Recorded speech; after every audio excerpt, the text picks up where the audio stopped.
The alarm bells rang through the ship like angry birds. Captain Jake Martinez ran down the metal hallway, his boots making loud sounds on the floor. The lights above him flashed red and white, telling everyone that something was wrong. "What do we have?" Jake asked as he reached the bridge.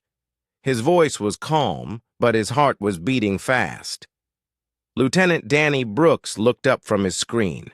His face was serious. "Captain, we found a ship. It's not one of ours. The computer says it's not from Earth." Jake walked over to the big window at the front of the bridge. Outside, space was black and full of stars. Jupiter looked like a giant orange ball in the distance. Its moons floated around it like small rocks. "Where is this ship?" Jake asked. Danny pointed to his screen. "Right there, sir. It's near Europa. The ship looks damaged. It's not moving much." Dr. Lisa Carter came onto the bridge.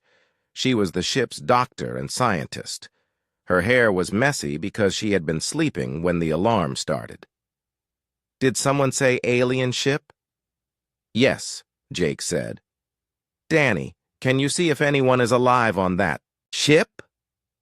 Danny's fingers moved fast on his computer. Numbers and letters filled his screen. After a few minutes, he looked up. "Captain, there's one life sign. It's weak, but it's there." Jake thought for a moment. They were far from Earth on a science mission. Their job was to study Jupiter's moons, not to rescue aliens. But he knew what was right. "Get the rescue team ready," Jake said. "We're going to help them." Dr. Carter smiled. "I'll get my medical kit ready. Danny, you come with us. Bring the translation machine. Kate Adams, I need you too. Your engineering skills might help." 20 minutes later, Jake and his team were in their small rescue ship. It was much smaller than the New Horizon, but it could move fast and land on other ships. As they got closer to the alien ship, Jake could see it better. The ship was beautiful but strange. It looked like it was made of silver metal that seemed to glow a little. But parts of it were broken. Black marks covered one side, and holes showed where something had hit it hard. "It looks like it was in a fight," Kate said. She was looking at the damage through her small window. "Can we dock with it?" Jake asked. Kate studied the alien ship. "Yes, I think so. Their docking port looks almost like ours." The rescue ship moved slowly toward the alien vessel. Jake could hear the soft sounds of the engines and the quiet breathing of his team. Everyone was nervous but excited. When they connected to the alien ship, there was a soft bump. Kate worked with the controls to make sure both ships were locked together safely. "Air is good," Danny said, looking at his readings. "We can breathe. In there." Jake put on his helmet anyway. "Everyone keep your suits on. We don't know what we'll find." They opened the door and stepped into the alien ship. Jake went first, followed by Dr. Carter, then Danny and Kate.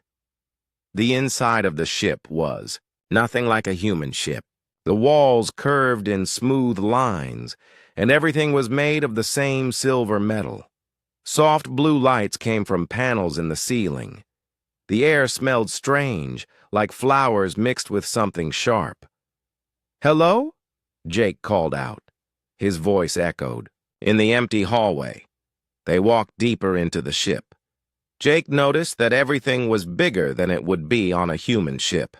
The doors were taller, and the ceiling was higher. "The life sign is coming from that direction," Danny said, pointing. Down a long hallway, they found her in what looked like the ship's control room.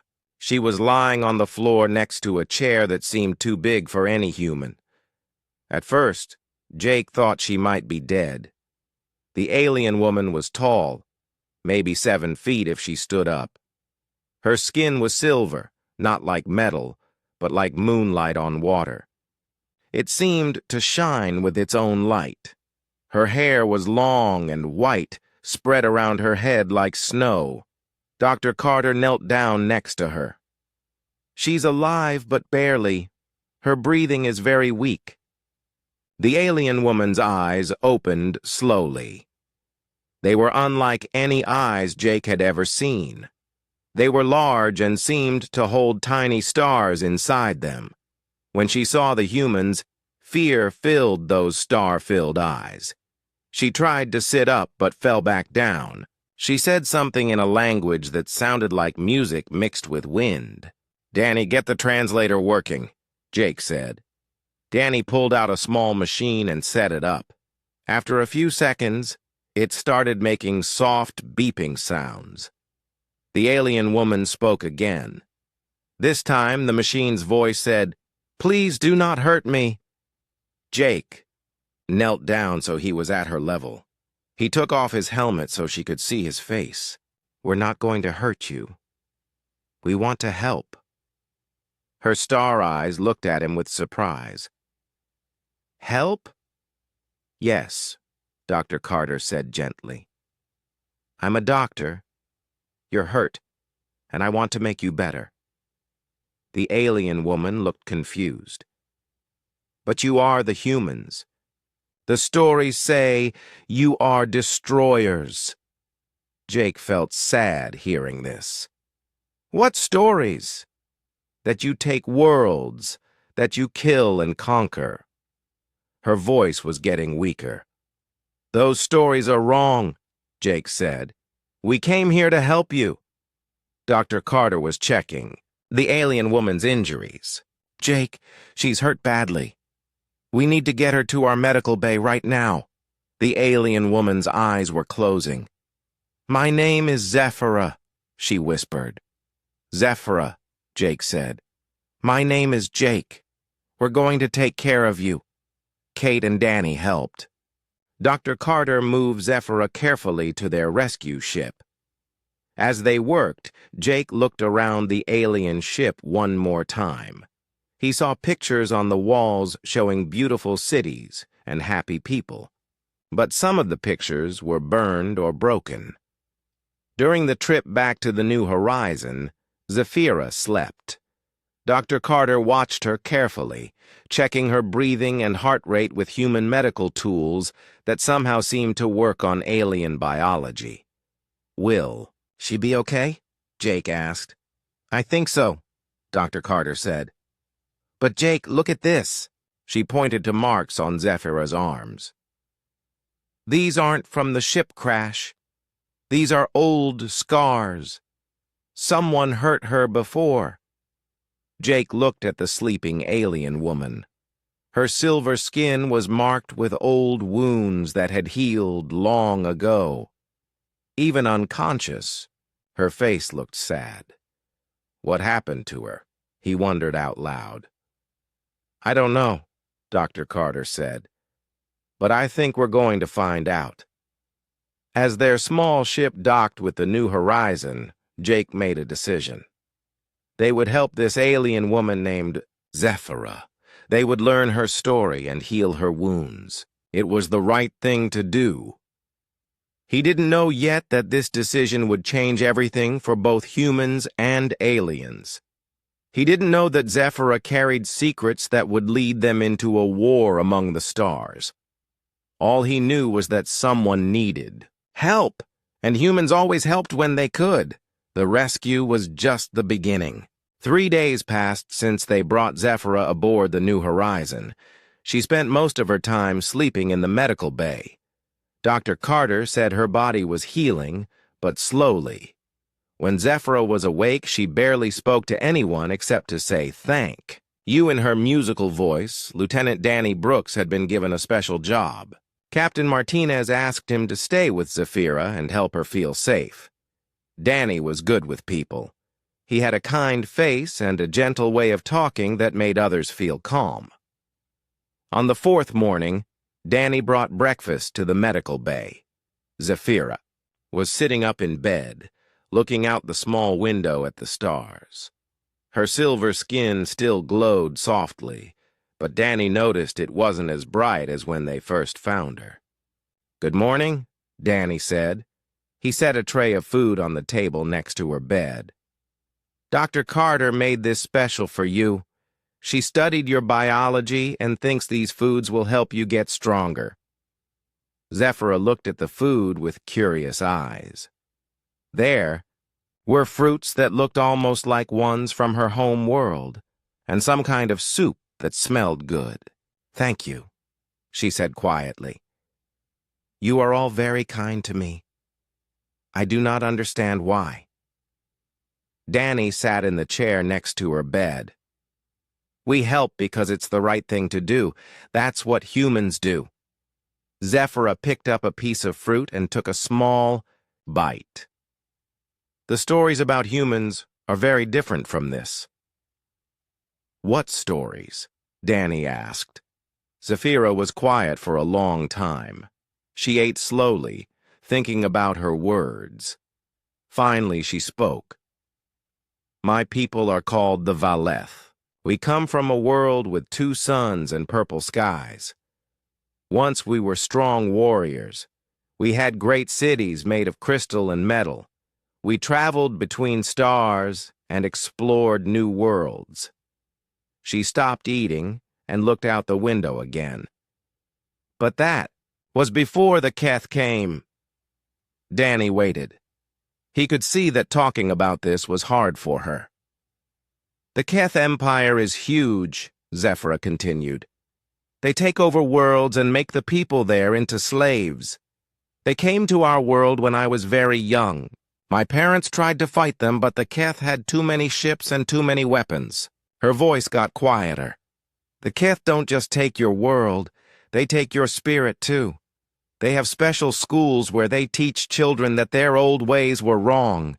They teach us that we are weak and worthless unless we serve the Keth." Danny felt anger growing in his chest. "They brainwashed you." "I do not know this word," Zephyra said. "It means they lied to you about who you are. They made you believe bad things about yourself that aren't true." Zephyra touched one of the scars on her arm. "When I was 15, I tried to escape from their school. They caught me and punished me. These scars are from that punishment. They said the scars would remind me that I was ugly and worthless." Danny looked at the scars. They were thin white lines across her silver skin. To him, they looked like she had fought for something important. "The Keth say that only perfect beings have value," Zephyra went on. "They say scarred people like me are broken and should be ashamed." "That's wrong," Danny said firmly. "Your scars show that you were brave enough to fight for your freedom." Zephyra looked at him with surprise. "No one has ever said that before."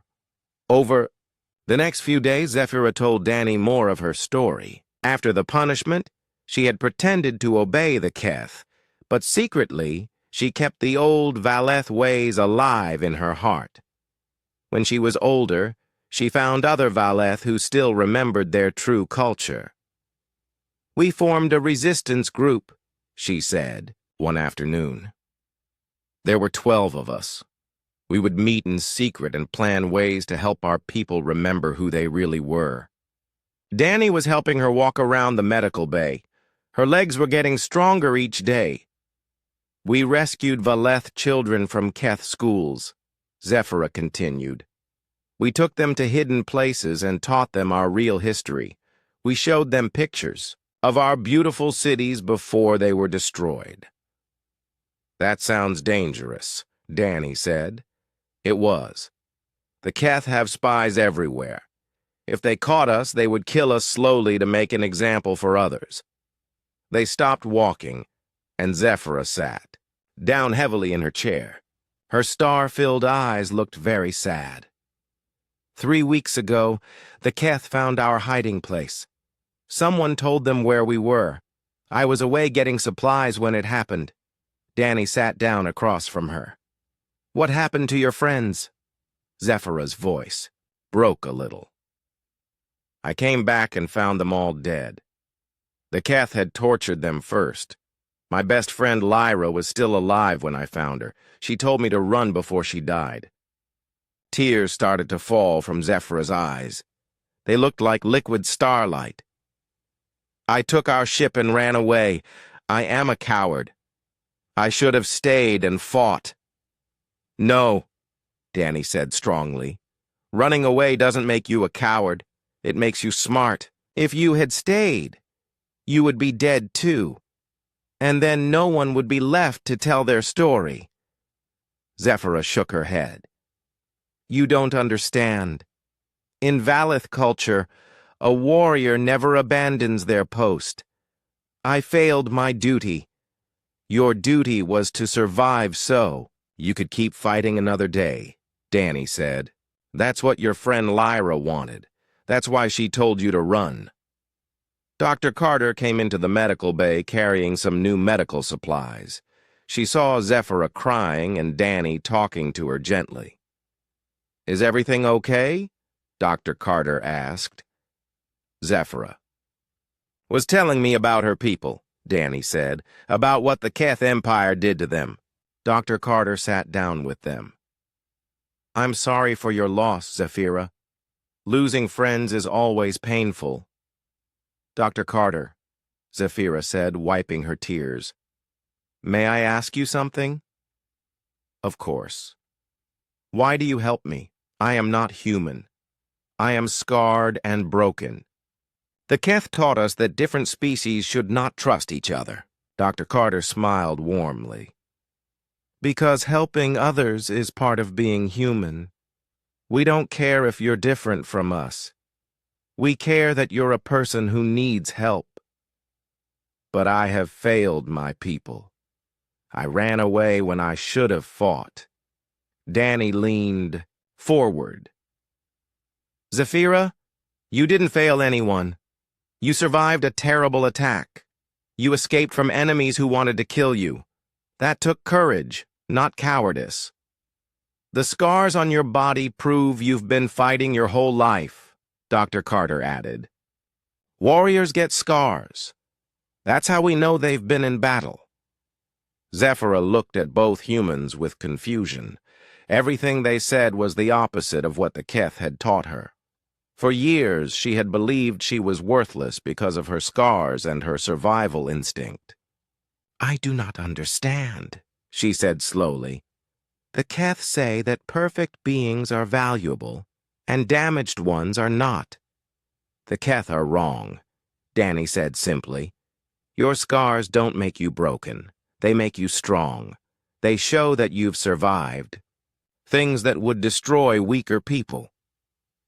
That night, Zephyra lay in her bed thinking about what the humans had told her. Their words felt warm inside her chest, like a small fire starting to grow. Maybe, just maybe, they were right.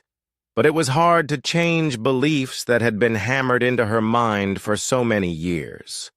The Keth conditioning was strong.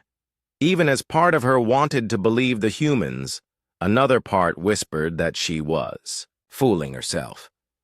Outside her window, the stars shone like tiny hope lights in the darkness. For the first time in weeks, Zephyra fell asleep without having nightmares about her dead friends. In his quarters, Danny made notes about his conversations with Zephyra. He was starting to understand that healing her body would be much easier than healing her spirit. The Keth had broken her in ways that went deeper than any physical wound. But Danny was determined to help her see the truth about herself. She wasn't broken or worthless. She was a survivor and a fighter. Soon, he hoped, she would believe it too.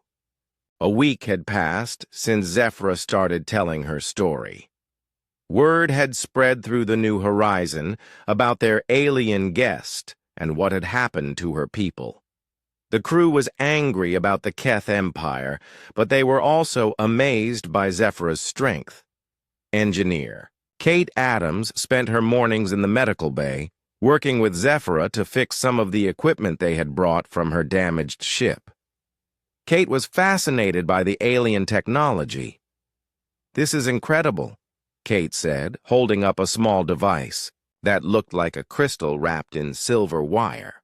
This little thing has more computing power than our main computer. Zephyra watched Kate examine the device.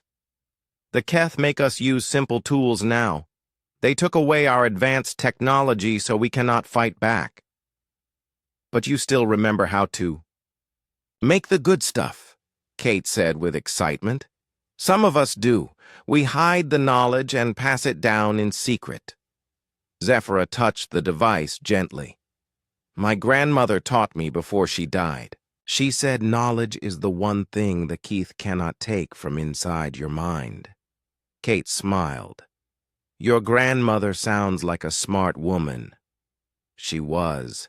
She lived through the first years after the Keith came. She saw our beautiful cities burned and our people taken as slaves. Zephyra's voice was sad but proud. But she never let them break her spirit. While Kate and Zephyra worked on technology, Security Chief Alex Turner visited them to share stories from Earth's history.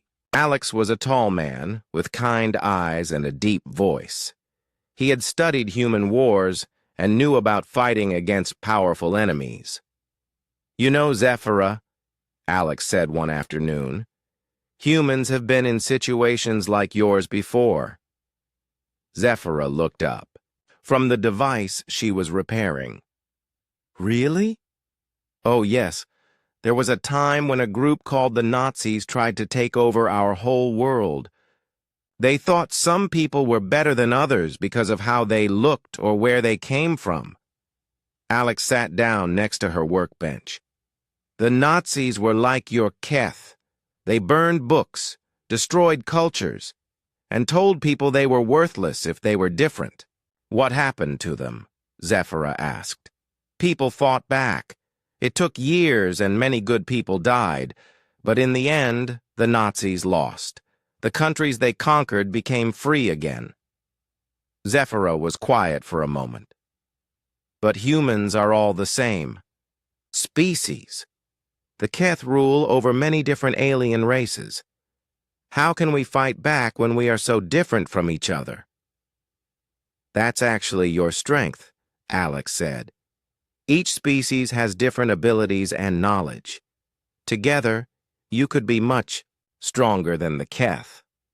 Kate looked up from her work. Alex is right. Look at this technology of yours. Combined with human manufacturing techniques, we could probably build ships that are better than anything the Keth have.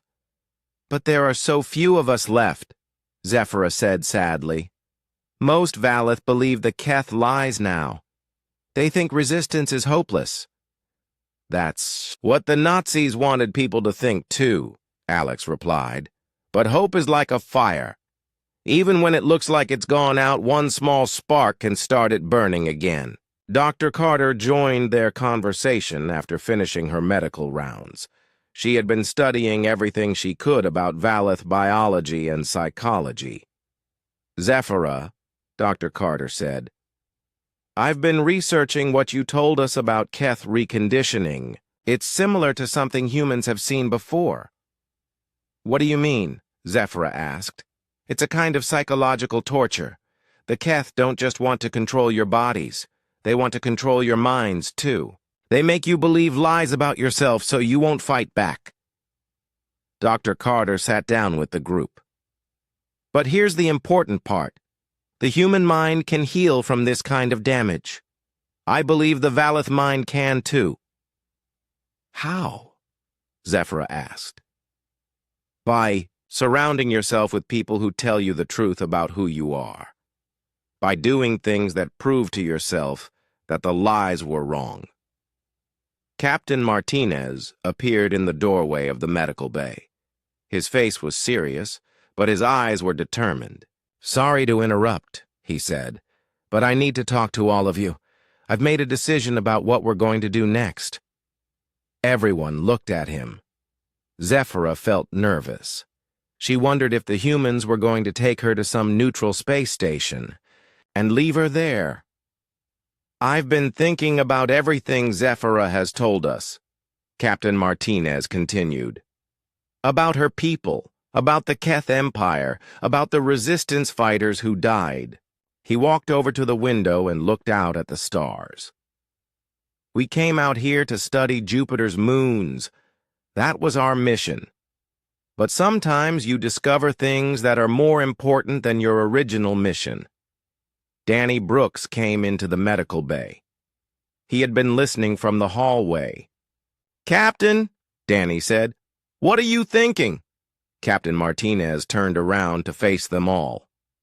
"I'm thinking that we can't just drop Zephyra off somewhere and pretend we never heard her story.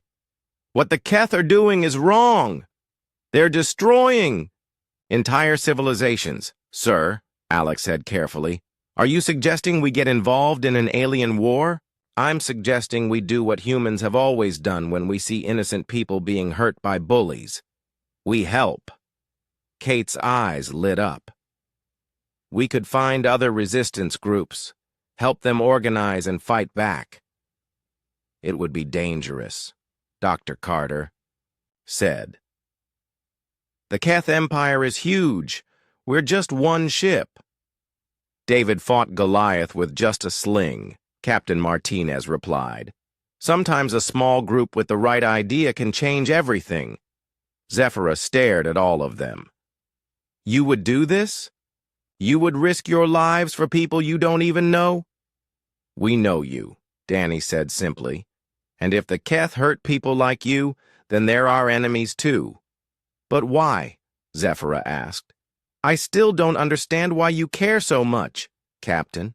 Martinez knelt down next to her chair. "Because that's what humans do, Zephyra. When we see someone being hurt, we help. When we see someone being oppressed, we fight for their freedom. It doesn't matter if they're human or alien, right is right." Tears started flowing from Zephyra's star-filled eyes again. "No one has ever said they would fight for my people before." "Well, we're saying it now," Alex said firmly. "The question is, will you help us? We don't know anything about Keth military tactics or where to find other resistance groups. We need you." Zephyra wiped her tears and sat up straighter. For the first time since they found her, she looked like the warrior she used to be. "There is a place," she said slowly. "A hidden asteroid base where some of my people might still be alive. But it's deep in Keth space. Very dangerous." "How dangerous?" Captain Martinez asked. "If the Keth catch us there, they will torture us for information before they kill us. They will want to know everything about human technology and where Earth is located." The captain looked around at his crew. "Anyone want to change their minds?" Kate shook her head. "No way. This is the most important thing we'll ever do." Danny nodded in agreement. "I'm in." "So am I," said Dr. Carter. "Count me in," Alex added. "Captain," Martinez smiled. "Then it's decided. Zephyra, set course for this asteroid base. We're going to find your people and start a real resistance." Zephyra felt something she hadn't felt in years. It wasn't just hope. It was determination. These humans believed in her and her people. They were willing to risk everything to help aliens they had never met. Maybe, just maybe, the Keth Empire wasn't as unstoppable as everyone thought. Maybe there was still a chance for the Valeth and other conquered species to be free again. As the New Horizon changed course toward Valeth space, Zephyra began to remember what it felt like to be a warrior.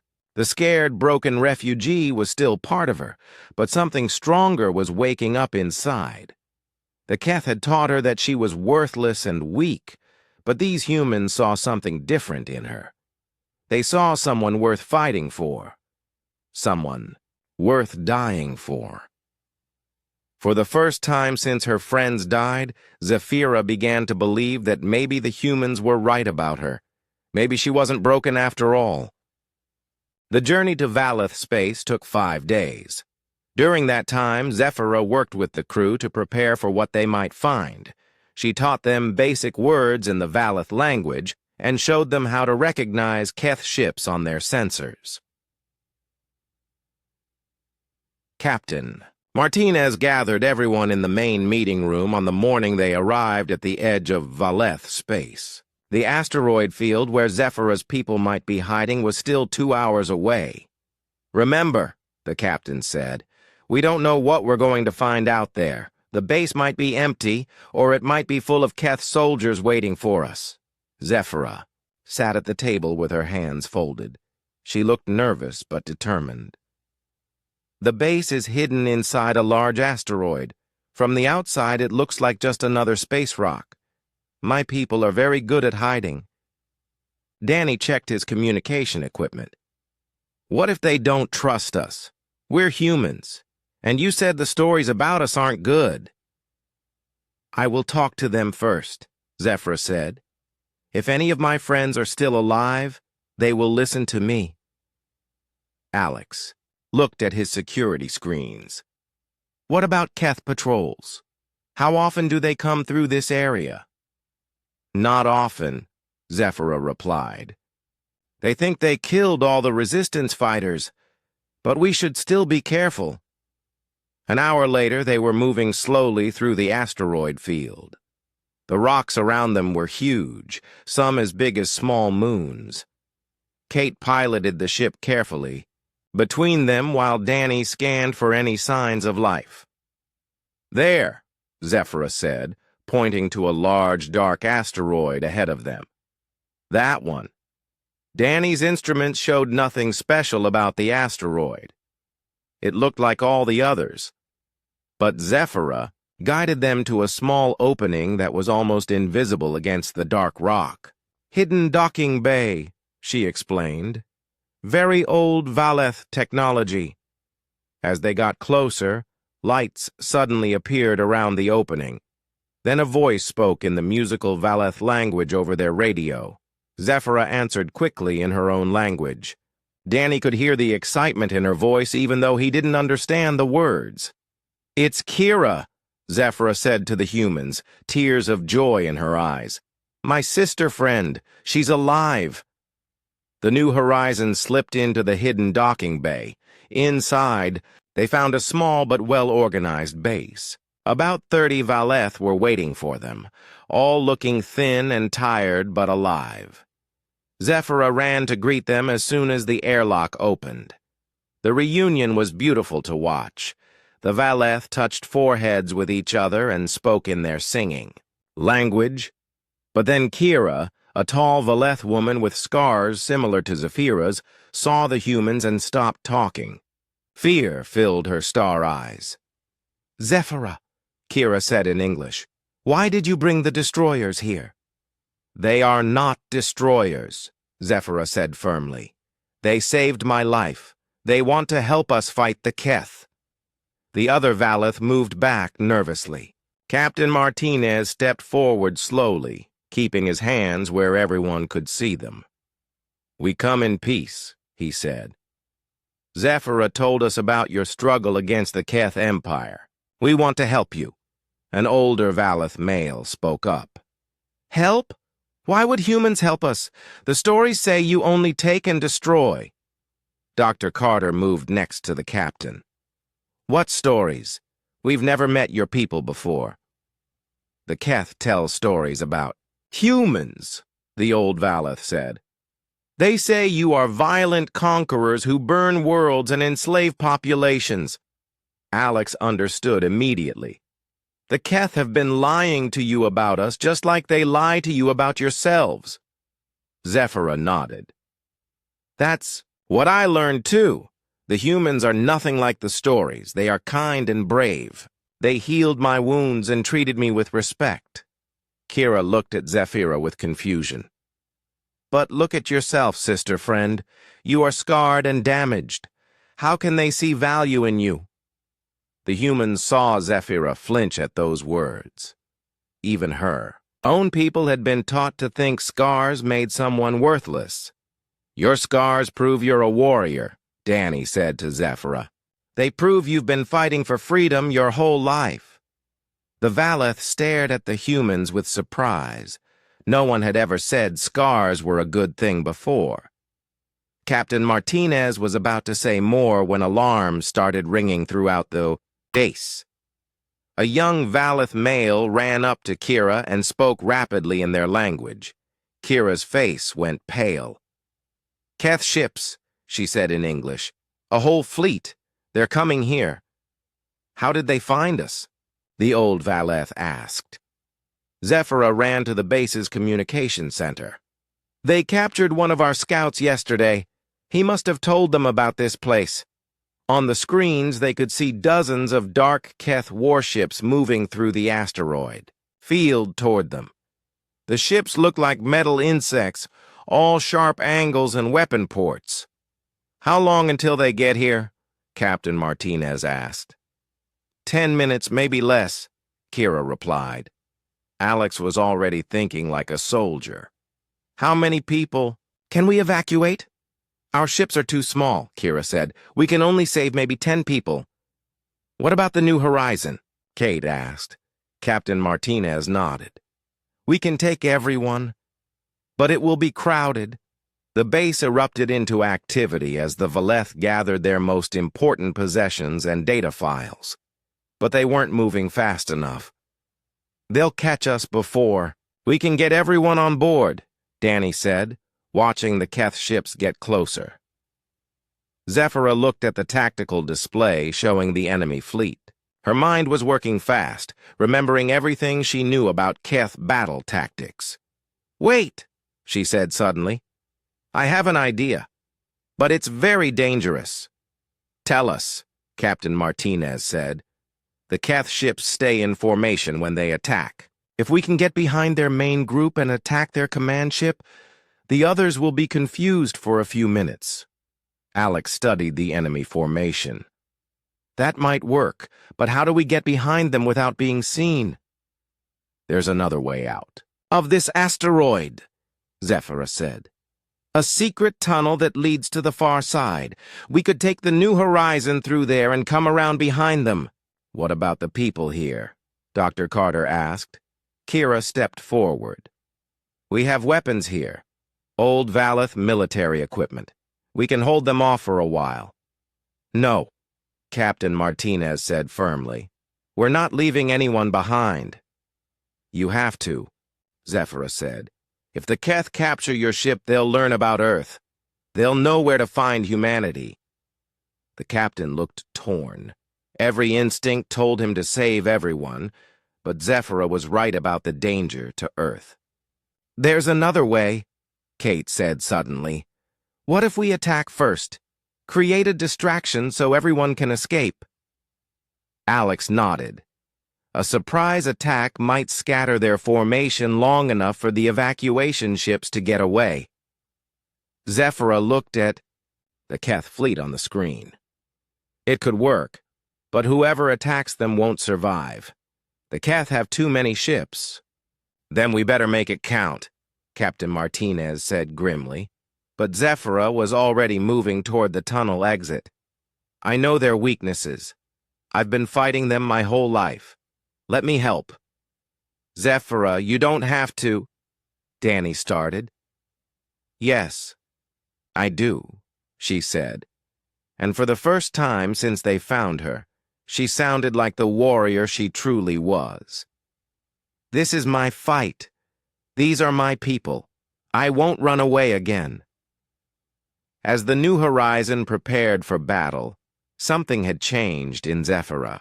The broken refugee was gone, replaced by someone who remembered what it meant to be Valeth. She wasn't just fighting for survival anymore. She was fighting for hope. The Keth ships were almost at the base when the New Horizon burst out of the hidden tunnel behind them. Captain Martinez had given command of the weapons to Zephyra, and she used her knowledge of Keth tactics to strike at exactly the right moment. The battle was fierce, but brief. The New Horizon managed to destroy 3 Keth ships before the enemy could organize a response. In the confusion, the Valeth evacuation ships escaped with all the survivors, but the victory came at a cost. The New Horizon was badly damaged, and they were still surrounded by angry Keth ships. As they limped away from the battle, Zephyra sat in the observation deck, staring at the stars and thinking about her fallen friends. She had fought bravely, but she still felt like she had failed somehow. So many people had died, and the Keth were still out there, still hurting innocent people. It was then that Danny found her, and everything began to change. The observation deck was quiet, except for the soft hum of the ship's engines. Zephyra sat on the floor near the large window, her knees pulled up to her chest. Outside, the stars looked cold and distant. The New Horizon was heading away from the battle zone, carrying 30 Valeth refugees to safety. She should have felt happy. They had saved lives today. The evacuation had worked, and the Keth hadn't caught them. But all Zephyra could think about were the friends who weren't there. To see this moment, Lieutenant Danny Brooks found her there an hour after the battle ended. He stood in the doorway for a moment, watching her. Even in the dim starlight, he could see that her silver skin looked dull and sad. "Mind if I sit with you?" he asked softly. Zephyra didn't look up, but she nodded. Danny sat down on the floor next to her, leaving some space between them. They sat in comfortable silence for several minutes, both looking out at the stars. "The others are celebrating," Danny said eventually. "Captain Martinez says we saved over 30 lives today." "Yes," Zephyra replied quietly. "That is good. But you don't feel like celebrating?" Zephyra finally looked at him. Her star-filled eyes were wet with tears. "I keep thinking about the ones we didn't save. Lyra, Jackson, Ven, all my friends who died 3 weeks ago. They will never see freedom for our people." Danny nodded. "Survivor's guilt. I've seen it before in human soldiers." "I do not know this term. It's when someone feels bad for surviving when their friends didn't. They think they should have died too, or that they could have done something to save everyone." Zephyra wrapped her arms tighter around her knees. "Yes, that is exactly how I feel." "Do you want to know what I think?" Danny asked. She looked at him with curious eyes. "I think your friends would be proud of what you did today. You helped save 30 people. You fought the Keth and won. You proved that the resistance isn't dead." "But I ran away when they died," Zephyra said, her voice breaking. "I left them to face the Keth alone. A true warrior would have stayed and fought." "A true warrior knows when to fight and when to live to fight another day," Danny replied. "If you had stayed, you would be dead now, and none of those 30 people would be safe." Zephyra shook her head. "You don't understand. I was so scared. When I saw the Keth ships attacking our base, all I could think about was running away. I am a coward." "Being scared doesn't make you a coward," Danny said firmly. "Being scared and fighting anyway makes you brave." "No," Zephyra whispered. "Look at me. I am broken and scarred and weak. The Keth were right about me. I am worthless." Danny felt his heart break a little at those words. After everything they had been through together, she still believed the lies the Keth had told her. "Zephyra," he said, turning to face her fully. "Look at me." She lifted her head and met his eyes. "You're the bravest person I've ever met." She started to shake her head, but Danny continued. "You survived torture and brainwashing. You kept your people's culture alive in secret. You risked your life to save children from Keth schools. When your friends died, you didn't give up. You kept going. But you escaped from enemies who wanted to kill you. You trusted us when everything you'd been told said we were dangerous. Today, you led us into battle against overwhelming odds and helped save 30 lives. Danny reached out and gently took her hand. And you're beautiful, Zephyra. Not despite your scars, but because of everything you've endured and everything you've become. The words hit Zephyra like a physical blow. Beautiful. No one had ever called her beautiful before. The Keth had always told her that scars made someone ugly and worthless. Something deep inside her chest began to crack. All the years of being told she was broken, all the conditioning that said she was worthless, all the lies about being a coward. They started to crumble. She began, but couldn't finish the sentence. Her throat felt tight, and her eyes were filling with tears. You're brave and beautiful and strong, Danny said softly. Your scars don't make you broken. They make you a survivor. They prove that you've been fighting for what's right your whole life. The cracks in Zephyra's conditioning grew wider. For the first time in her adult life, someone was seeing her as she truly was. Not broken, but strong. Not ugly, but beautiful. Not a coward, but a hero. The tears came slowly at first, then faster. But these weren't tears of sadness or shame. They were tears of relief, of freedom, of a spirit finally breaking free from years of lies. I don't know how to believe that, she whispered through her tears. Then let us believe it for you until... You can believe it yourself, Danny said. As if summoned by some invisible signal, the other crew members began arriving at the observation deck. Captain Martinez appeared first, followed by Dr. Carter, then Kate and Alex. They must have heard. Zephyra crying from down the hallway. Is everything okay? Dr. Carter asked, concern in her voice. Danny looked up at them. I was just telling Zephyra the truth about herself. Captain Martinez knelt down next to them. And what truth is that? That she's brave and beautiful and strong, Danny said. That her scars don't make her worthless. They make her a warrior. Dr. Carter sat down on Zephyra's other side. He's absolutely right. You're one of the most courageous people I've ever met. You saved my life today, Kate added. Your knowledge of Keth tactics is the only reason we survived that battle. Alex nodded firmly. I've served with a lot of soldiers, and I've never seen anyone braver than you were today.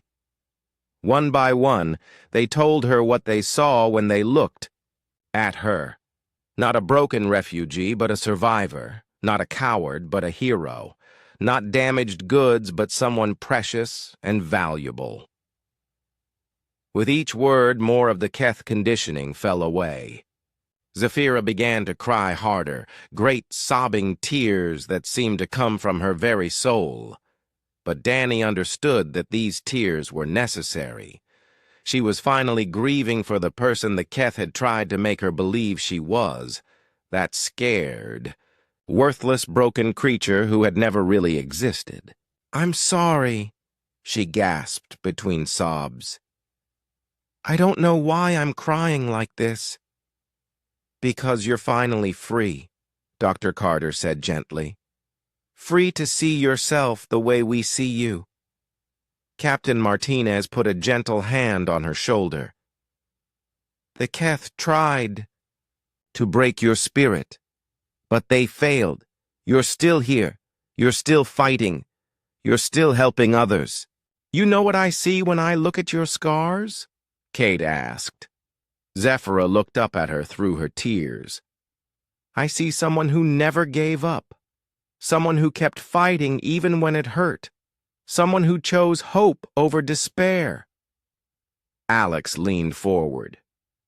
Those scars are proof that you're stronger than whatever tried to break you. For several minutes, they all sat together in the soft starlight while Zephyra cried out years of pain and shame and fear. The humans didn't try to stop her tears or make her feel better. They just stayed with her, letting her know she wasn't alone. Finally, the tears began to slow. Zephyra wiped her eyes and looked around at the circle of faces surrounding her. For the first time since she was a child, she felt truly safe. "I still don't fully understand," she said quietly. "Why do you see good things in me when my own people see only damage?" "Because your people have been lied to, just like you were," Danny said. "The Keth wanted everyone to believe that being different or scarred or scared made someone worthless. But that's not true." Dr. Carter nodded. "In human culture, we have a saying. Scars show that you survived something that tried to destroy you. They're marks of victory, not defeat." Zephyra touched one of the scars on her arm. For the first time, it didn't feel like a mark of shame. It felt like proof that she was stronger than the people who had tried to break her. "What happens now?" she asked. Captain Martinez smiled. "Now we keep fighting. We find more resistance groups, more people who want to be free. We show them what you've learned today, that the Keth lies don't have to define who they are. And we help you remember who you really are," Danny added. "A warrior, a leader, a hero." Zephyra stood up slowly, and the others stood with her. She walked to the observation window and looked out at the stars. They didn't look cold and distant anymore. They looked like possibilities, like hope. "I want to contact the other Valeth refugees," she said, her voice stronger than it had been in weeks. "I want to tell them what I've learned, that we don't have to believe the Keth lies anymore." "That sounds like a good place to start," Captain Martinez said. As they prepared to leave the observation deck, Zephyra caught sight of her reflection in the window.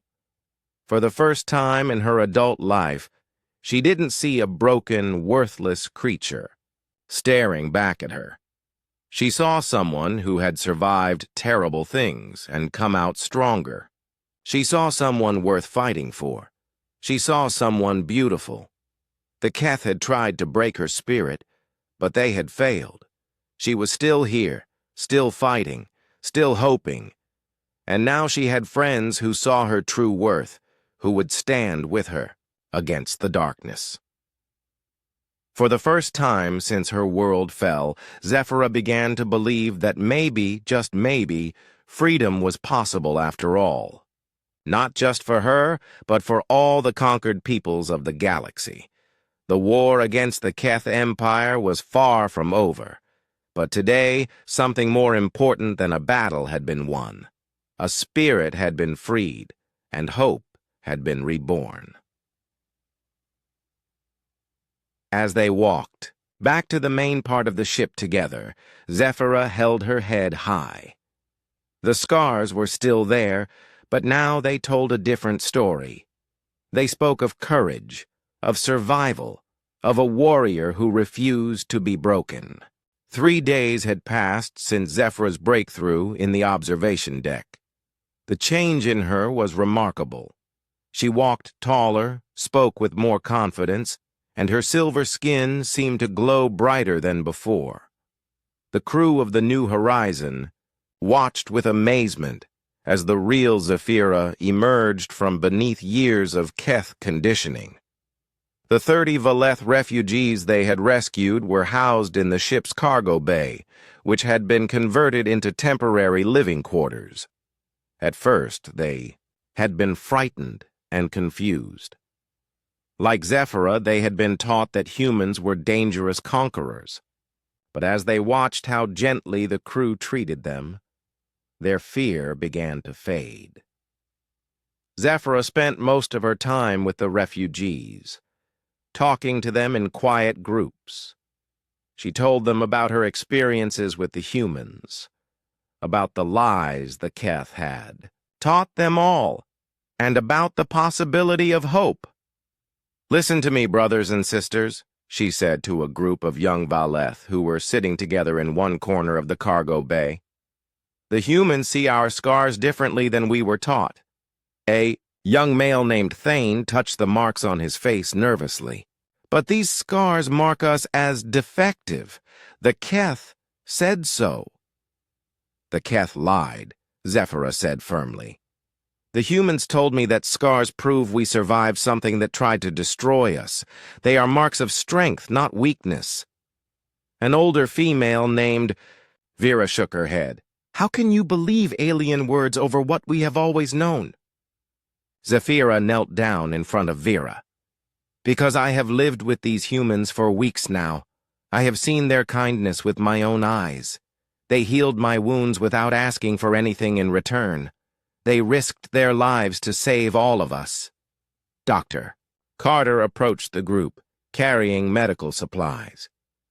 "May I check your injuries, Vera?" she asked gently.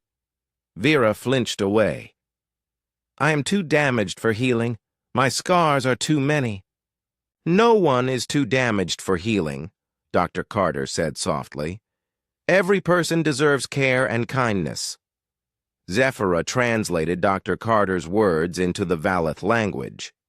Vera's star-filled eyes widened with surprise. She had never heard anyone say such things before.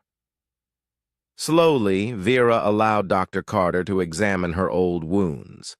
The human doctor worked with gentle hands, cleaning infections that had been left untreated for years. "You have survived so much," Dr. Carter said as she worked.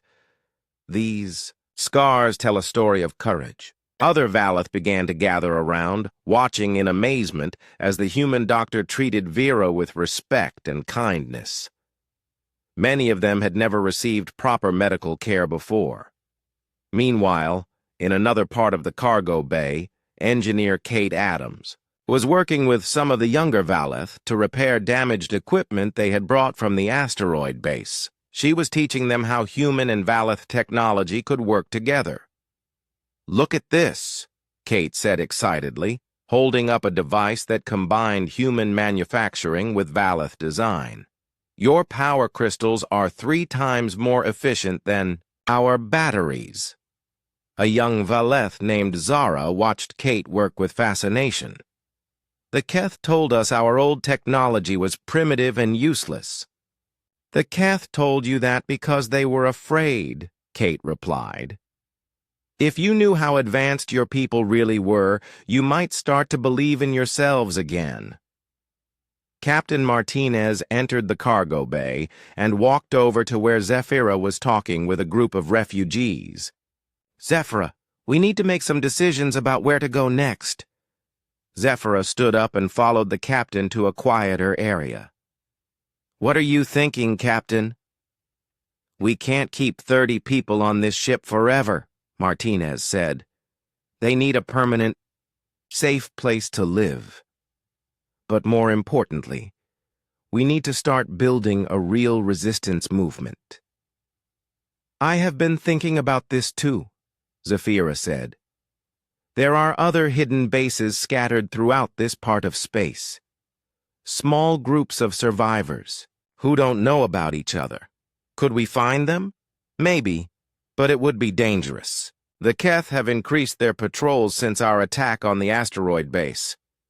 Lieutenant Danny Brooks joined their conversation. He had been monitoring Keth communications for the past few days.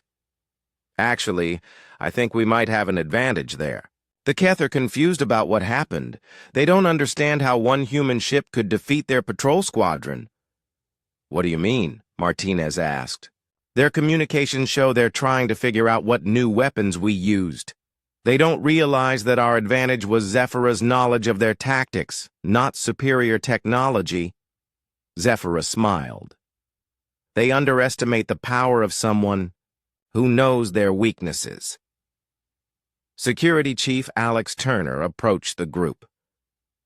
"Captain, I've been thinking about strategy.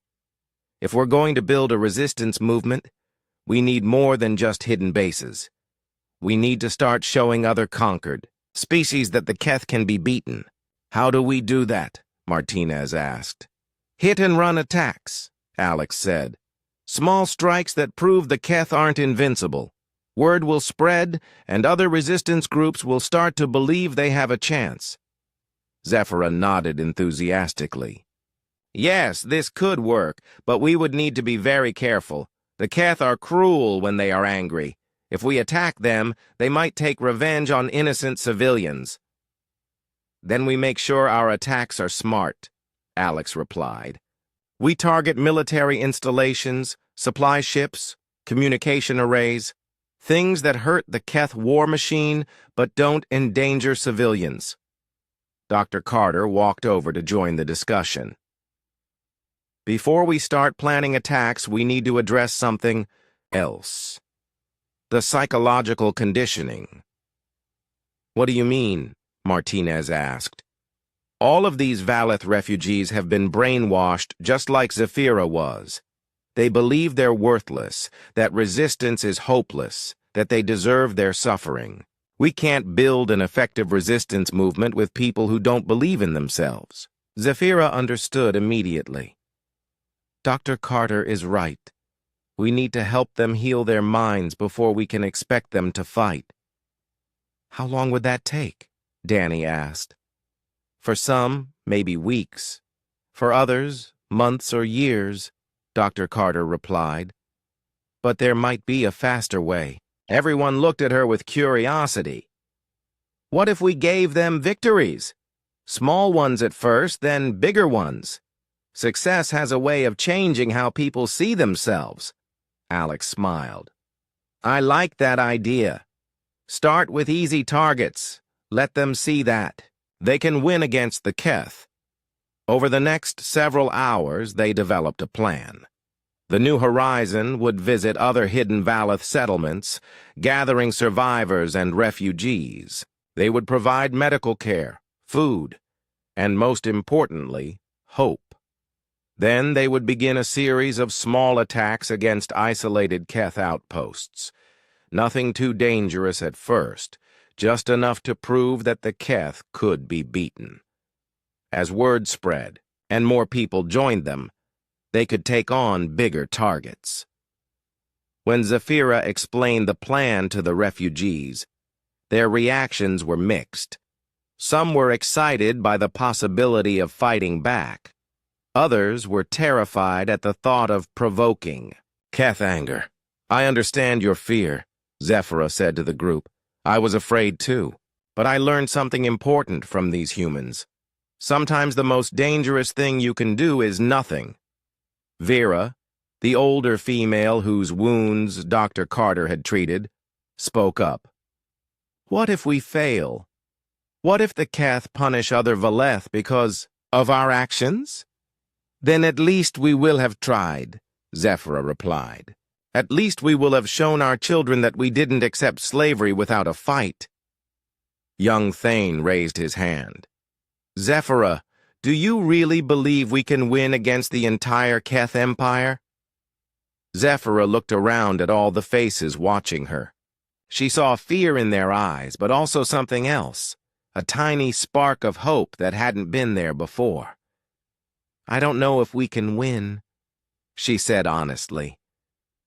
But I know we can try. And sometimes, trying is enough to change everything. That night, as the New Horizon traveled toward the location of another hidden Valeth settlement, Zephyra stood in the observation deck again. But this time, she wasn't alone. Vera and several other refugees stood with her, looking out at the stars. They look different now, Vera said quietly. How? Zephyra asked. Before they looked cold and far away. Now they look like possibilities. Zephyra smiled. That's exactly what they are. Each star could be the home of people who need our help. Each star could be a place where freedom is possible. Danny joined them at the window. The captain wanted me to tell you that we'll reach the next settlement in about 6 hours. Are you nervous? Vera asked Zephyra. A little, Zephyra admitted. But I'm more excited than nervous. Every person we save, every mind we free from Keth lies, makes our movement stronger. As they watched the stars stream past the window, Zephyra felt something she had never experienced before. Not just hope for herself, but hope for her entire people. The Keth had tried to break the Valeth spirit, but they had failed. The resistance was growing, one freed mind at a time. And at its heart was a simple truth that the humans had taught her. Every person had value, every scar told a story of survival, and every small act of courage could light a fire that would spread across the galaxy. The war against the Keth Empire was just beginning, but for the first time in generations, the conquered peoples had something they hadn't had in decades: hope. And hope, as Zephyra was learning, was the most powerful weapon of all. The second Valeth settlement was hidden inside a moon that orbited a dead planet. Unlike the asteroid base, this place was much larger and older. Nearly 200 Valeth lived here, making it the biggest resistance hideout they had found so far.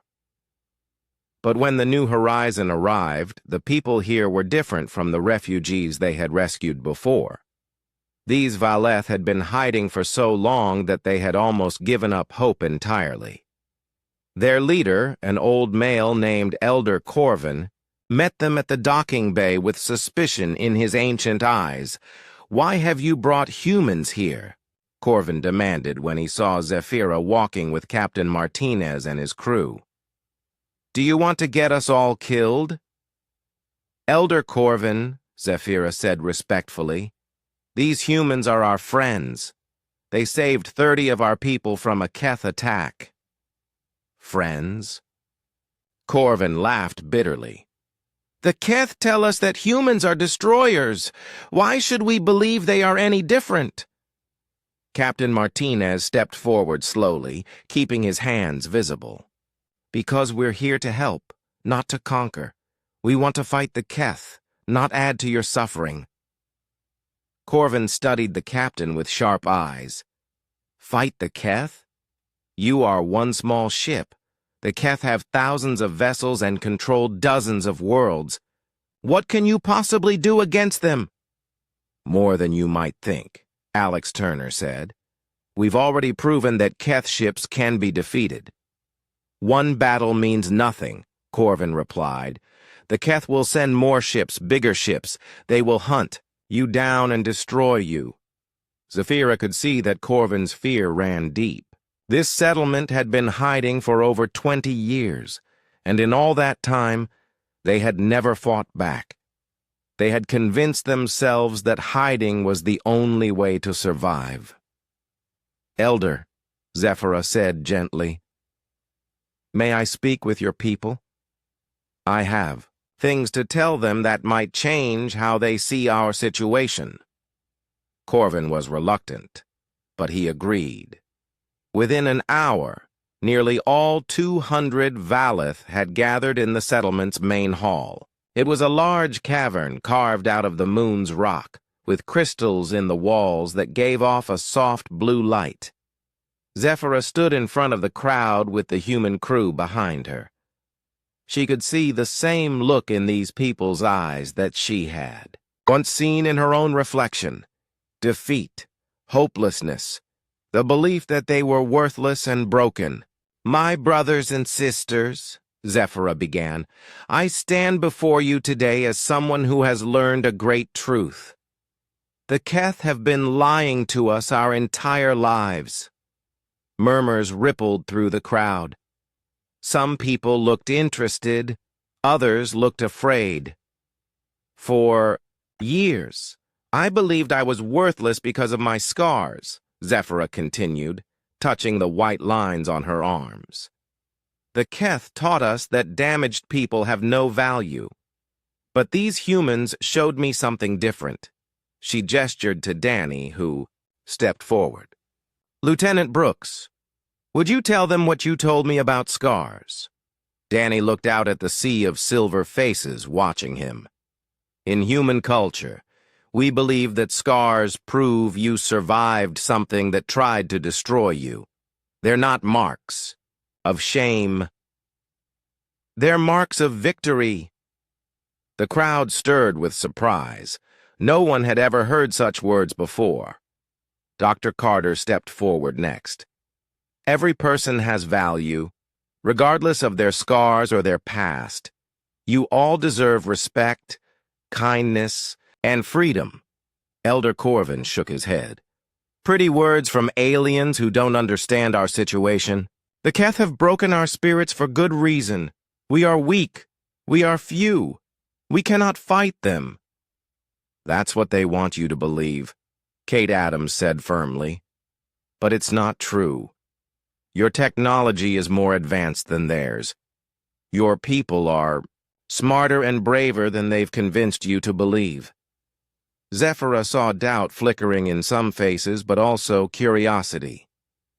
I know it's hard to believe, she said. I didn't believe it at first either. But let me show you something. She walked to the center of the hall and activated a small holographic device. Images appeared in the air above her head, showing the recent battle where they had rescued the A-30 refugees. Watch, Zephyra said. Watch how we defeated a Keth patrol squadron. The hologram showed the New Horizon emerging from the asteroid tunnel and attacking the Keth ships. It showed Valeth evacuation ships escaping, while the human vessel held off the enemy. 1 human ship and 30 Valeth, Zephyra said as the images played, against a full Keth patrol. And we won. The crowd watched in amazement. Many of them had never seen Keth ships being destroyed before. They had been told it was impossible. A young female near the front of the crowd raised her hand. But how? The Keth ships are so powerful. They're powerful, but they're not invincible, Alex explained. They rely on fear and overwhelming numbers. When you know their tactics and use surprise, they can be beaten. Zephyra nodded. This is what I learned. The Keth's greatest weapon isn't their ships or their soldiers. It's the lies they've taught us about ourselves. Elder Corvin stood up angrily. You speak of hope and victory, but you don't understand the cost. If we fight back, the Keth will punish all Valeth everywhere. Innocent people will die because of our actions. Innocent people are already dying, Captain Martinez said quietly. Every day that the Keth rule, they're destroying cultures, enslaving children, breaking spirits. Sometimes fighting back is the only way to stop greater suffering. But we are just one small settlement, another elder protested. What can we do? You can be the beginning, Danny said. Every great movement starts with a few brave people who decide to stand up. Zephyra looked around the hall at all the faces watching her. I'm not asking all of you to become warriors overnight. I'm asking you to remember who you really are. We are Valeth. We are descendants of explorers and builders and dreamers. The Keth want us to forget that, but we don't have to. Dr. Carter stepped forward. We've brought medical supplies and food. We can treat your sick and injured, but more than that, we can show you that you have allies in this fight. Over the next 3 days, the human crew worked alongside the settlement's people. Dr. Carter set up a medical clinic and treated dozens of Valeth who had been suffering with untreated injuries and illnesses. Kate worked with their engineers to improve their technology and defenses. Alex trained some of the younger Valeth in basic combat tactics, while Danny helped set up better communication systems between different resistance cells. But the most important work was what Zephyra did. She spent hours talking with individuals and small groups, sharing her story and helping them see themselves differently. Slowly, the atmosphere in the settlement began to change. On the 4th day, a young Valeth named Joran approached Zephyra with excitement in his eyes. I've been thinking about what you said. About fighting back. What about it? Zephyra asked. There's a Keth supply depot about 2 days' travel from here. It's lightly guarded, mostly automated. If we could destroy it, it would hurt their operations in this sector. Zephyra felt her heart speed up. You want to attack it? I want to try, Joran said. I'm tired of hiding. I'm tired of being afraid. Word of Joran's idea spread quickly, through the settlement. Soon, 20 other young Valeth had volunteered to join the mission. Even some of the older residents were starting to show interest. Elder Corvin was furious. This is madness. You'll get everyone killed. But Captain Martinez had been listening to the discussions. Actually, it might work. A small, fast strike against a supply depot could be very effective. You would help us? Joran asked with amazement. We're all in this together now, Martinez replied. The next morning, the New Horizon left the moon settlement with 25 Valeth volunteers aboard. Elder Corvin had tried to stop them, but too many people had made up their minds to fight. The supply depot was exactly where Joran had said it would be. It was a small station orbiting a gas giant, with only 2 Keth guard ships protecting it. Alex had worked out a simple but effective plan. The New Horizon would attack the guard ships, while the Valeth volunteers used their smaller, faster vessels to plant explosives on the depot itself. The battle was quick and decisive. The guard ships were caught completely by surprise and destroyed. Before they could send a distress signal, the depot exploded in a brilliant flash of light that could be seen from 3 systems away. When they returned to the moon settlement, they found the entire population waiting for them in the docking bay. The volunteers were cheered like heroes as they stepped off their ships. Elder Corvin approached Zephyra as the celebration continued around them. I was wrong, he said quietly. I let fear make me forget who we are. Fear is natural, Zephyra replied. But we don't have to let it control us. What happens now? Corvin asked. Zephyra looked around at the celebrating Valeth. Their faces were brighter than she had ever seen them. For the first time in decades, they looked like people who believed in themselves. Now we spread the word, she said. We tell every hidden settlement, every resistance cell, every enslaved population that the Keth can be beaten. We show them that hope is not just a dream. As the New Horizon prepared to leave for their next destination, nearly 50 more Valeth volunteered to join the growing resistance fleet. They were no longer just rescuing people. They were building an army. But more than that, they were building something the Keth had tried to destroy, the belief that freedom was possible. The supply depot attack would be remembered as the first, real victory of the new resistance. But Zephyra knew it was just the beginning. The Keth Empire was vast and powerful, but it had one fatal weakness. It was B.